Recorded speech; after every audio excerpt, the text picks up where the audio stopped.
military is willing to provide operational and cybersecurity training to the armed forces of the Philippines as the two nations further deepen their defense engagement.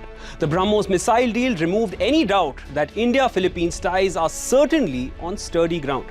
But while Philippines has long been an ally of the US, why did it look towards India for its defense requirements? How do the two nations benefit from each other? And why has the US been ousted from the equation? Let's dive deep. Early in 2022, the Philippines inked a deal to purchase India's BrahMos missiles for $375 million. They purchased the shore-based variant of the BrahMos anti-ship missile. For the Philippines, the acquisition would help improve its coastal defense. The deal would help them guard themselves against China in the disputed South China Sea, or as the Philippines like to call it, the West Philippine Sea.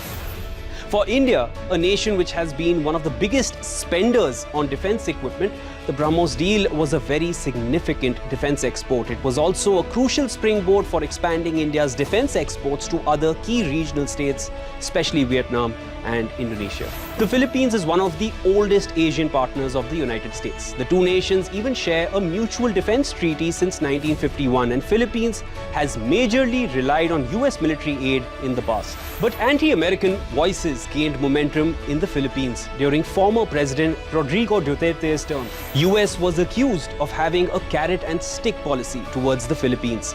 There were claims that in return for its aid, the US was exploiting Manila, keeping Philippines subservient to Washington's own designs instead of securing Philippine interests.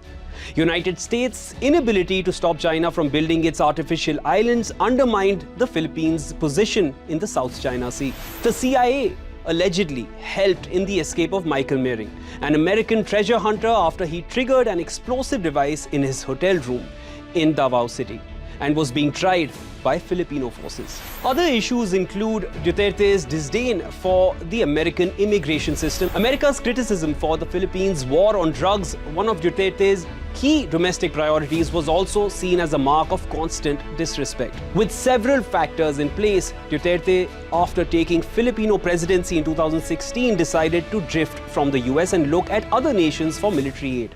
Talks for the BrahMos deal with India began in 2017 and were finalized in January 2022. China has rapidly expanded its defense and military capabilities in South China Sea, which has made the Southeast Asian claimant countries very vulnerable. This has forced them to reach out to like-minded countries like India for further strengthening the bilateral ties, especially in the realm of defense. There is an attempt by the Philippines to also diversify its major arms suppliers and look for other exporters besides the United States and South Korea. Whether it's the line of actual control or the West Philippine Sea, both India and Philippines face issues with China. The partnership between the two, which seems to have grown much sturdier with the BrahMos deal, is surely benefiting both nations against you-know-who. It's indeed a win-win situation.